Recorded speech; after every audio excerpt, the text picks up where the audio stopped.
నిఖిల కన్స్ట్రక్షన్లో any project చేసేటప్పుడు ఏం చేస్తామంటే టైమ్ లైన్స్ పెట్టినప్పుడు బిఫోర్ టైమ్ లైన్ డెలివరీ చేసేటట్టు ప్లాన్ చేస్తాం. దానికోసం కొంచెం ఒక 5-6% మనకి ఎక్స్పెండిచర్ పెరిగినా సరే ఎక్స్టెండెడ్ టైము, ఎక్స్టెండెడ్ పేమెంట్స్ ఇచ్చి పనిని తొందరగా చేపించి షెడ్యూల్స్ ప్రకారం ఆన్ టైం డెలివరీ చేస్తాం.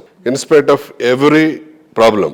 సో మనకి ఎక్కువ రైన్స్ వచ్చినా, మార్కెట్లో స్ట్రైక్ ఉన్నా, ఇంకోటి అలాంటి ఎన్ని ప్రాబ్లమ్స్ వచ్చినా సరే పని ఆగకుండా రకరకాల ప్రయత్నాలు చేసి దానికి కొంచెం ఎక్స్ట్రా ఖర్చు అయినా సరే మనం భరించి బిఫోర్ టైం డెలివరీ చేస్తాం ప్రాజెక్టు. అలాగే ఏదైతే క్వాలిటీ మనం మెన్షన్ చేస్తామో స్పెక్స్, ఆ స్పెక్స్ని జనరల్గా ఒక్కటి కూడా కాంప్రమైజ్ అయ్యి తగ్గించకుండా అట్లీస్ట్ 1-2 స్పెక్స్, ఎందుకంటే మనం ప్రాజెక్ట్ మొదలుపెట్టిన డెలివరీ చేయడానికి 2 to 3 years పడుతుంది. ఈ 2 to 3 years లో రకరకాల మార్పులు వస్తూ ఉంటాయి మన జీవన విధానంలో. ఆ జీవన విధానంలో మార్పులు వచ్చినప్పుడు దాంట్లో ఏదైనా అప్గ్రేడ్ అయినా, ఏదైనా ఉపయోగపడే ఫీచర్ వచ్చినా, ప్రొడక్ట్ వచ్చినా అది మనకు కొంచెం ఖర్చు అయినా సరే మనం దాన్ని ఎక్స్ట్రా డెలివరీ చేస్తాం. అంటే అందుకే నేను జనరల్గా 110% కమిట్మెంట్తో పనిచేస్తామని చెప్తా. 100% చెప్తే ఇంకో 10% ఏదైనా మనకి యాడ్ అయినా సరే యాడ్ చేసి ఇస్తాను తప్ప ఉన్న ఫీచర్స్ని తగ్గించే క్వశ్చనే ఉండదు ఎన్సిడీలో.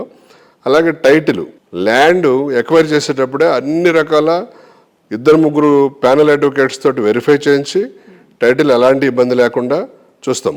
అంటే మనం ఏం చేస్తాం, ఎవరైనా ఒక ప్రాస్పెక్టివ్ బయర్కి, ఇన్వెస్టర్కి title guarantee, product delivery guarantee, quality guarantee, ఈ 3 ఇవ్వటం వల్ల వాళ్ళు ఇల్లు కొనుక్కుని ప్రశాంతంగా ఉండాలనే ఒక బృహత్తరమైనటువంటి ఆలోచనతో మనం ఈ 3 జాగ్రత్తలు తీసుకుని డెలివరీ చేస్తున్నాం.